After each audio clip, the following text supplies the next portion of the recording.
Near Asia, in the warm waters of the Pacific Ocean, is a group of islands called the Philippine Islands. If you wanted to visit someone living in the Philippine Islands, you would probably go first to Manila, the biggest city in the Philippines. From Manila's harbor, you might walk along the busy streets into one of the city's modern shopping districts. Here are city people you might like to visit. Or perhaps you'd like to go outside the city of Manila, away from its big buildings and harbor, and out to the peaceful farm countryside of the Philippines. Here one morning you might find farm people you'd like to visit. People like this man on the water buffalo. If we could spend a day with him, what do you suppose he'd tell us about the Philippines? Let's listen to him. We always get ready for work early, while the day is cool in my village. My barrio, as we call it. I see my neighbor Pablo is getting ready to go to his rice fields. He too has a water buffalo, what we call a carabao. Carabaos are used for doing heavy work, hauling loads, plowing fields and such. Although another of my neighbors, Cesar, has a modern tractor he uses in his large rice fields. Other neighbors of mine take the village bus to go shopping in the next barrio or to plantations where they work. Before I, too, go to work, I usually have breakfast at my house. I built it high above the damp ground of strong bamboo and nipa leaves which grow nearby. In our open kitchen, I see my wife Dolores is making breakfast. There is plenty of fresh fruit, papayas and mangoes from the trees around us. And we have, steaming hot rice from my rice fields, of course. My son Ramon is still asleep inside the house, but not for long. I can hear my daughter Juanita telling Ramon to wake up. "Wake up, Ramon," she says. "We're having a special treat for breakfast in honor of your birthday." Birthday? Ah, then Ramon remembers. Today he is 9 years old. There is to be a party for him this afternoon, and many presents. He had better not sleep late today. So Ramon quickly rolls up his straw bed, his petate, it's called, and puts it away in the corner. Ramon goes to wash, while my daughter finishes setting the table. Though Juanita is only 12 years old, she is already a big help to her mother. I see she has set the table well. Soon Ramon comes back nice and clean.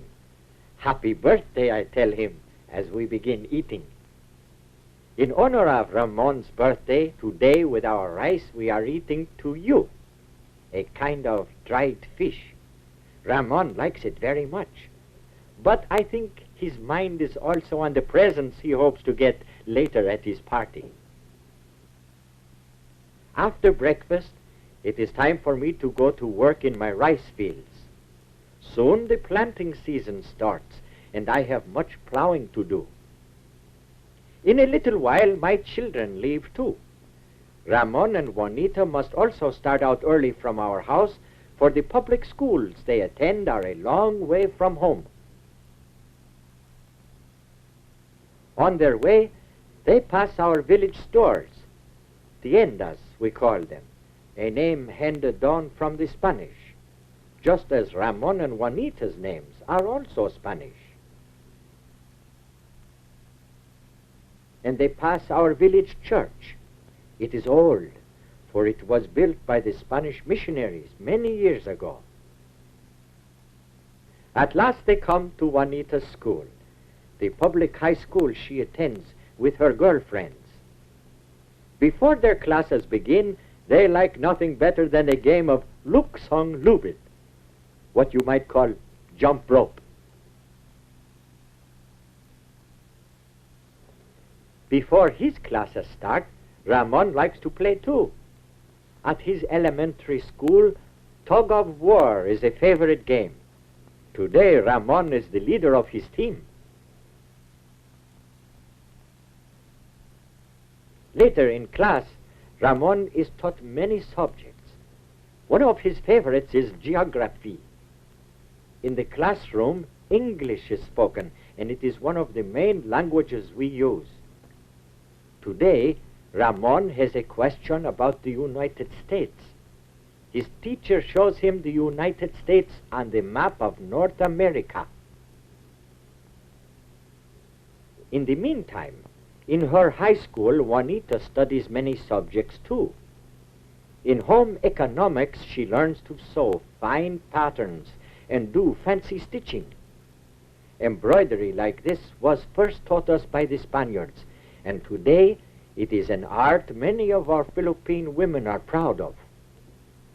Meanwhile, my wife Dolores is finishing her shopping in our barrio. At the village stores, the tiendas, she can buy many of the things we do not make at home. Today she needs some seasoning to cook the food for Ramon's party.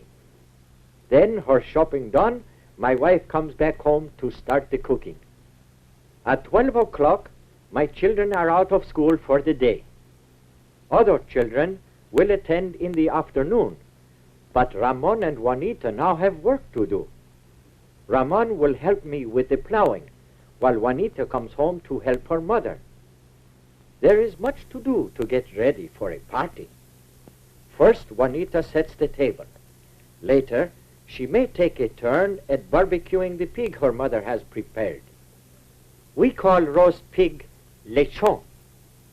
It is a treat we can afford only on special occasions. By late afternoon, Ramon and I have finished our plowing in my rice field. It must be ready for planting when our rainy season begins.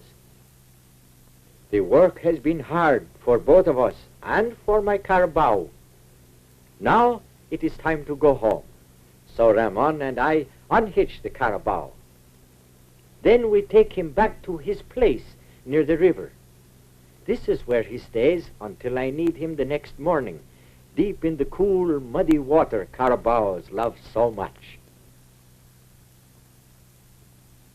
Then back we go, along the road to our village, to our house. There, look, Ramon, what a sight! Everyone is gathered for the party. Happy birthday, they all call, his aunts and uncles and cousins, and his school friends. Happy birthday, Ramon, they say. My Ramon is very pleased. What an honor to have so many people celebrate his birthday. Very politely, he kisses his grandmother's hand. She has a present for him, a pair of long pants, she says. Ramon thanks her and greets his grandfather, too. Grandfather also has a present for him. You see?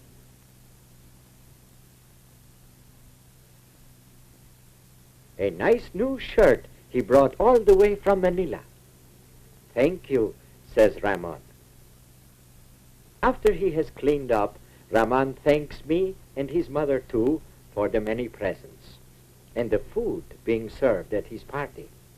Everyone enjoys eating some rice with the many delicious fruits and vegetables from our garden. And of course, Ramon's favorite, lechon, the roasted pork. Soon it is time for dancing. I watch with my family as my friends and neighbors enjoy themselves. We Filipinos like having a good time once in a while, for our way of life is usually pretty hard and simple. Of course, with a family like mine, it is a contented life too. For our children are our real riches. I work that tomorrow may be better for them, for my son Ramon and my daughter Juanita, so that they in turn will make a better life for themselves and for other families of the Philippines.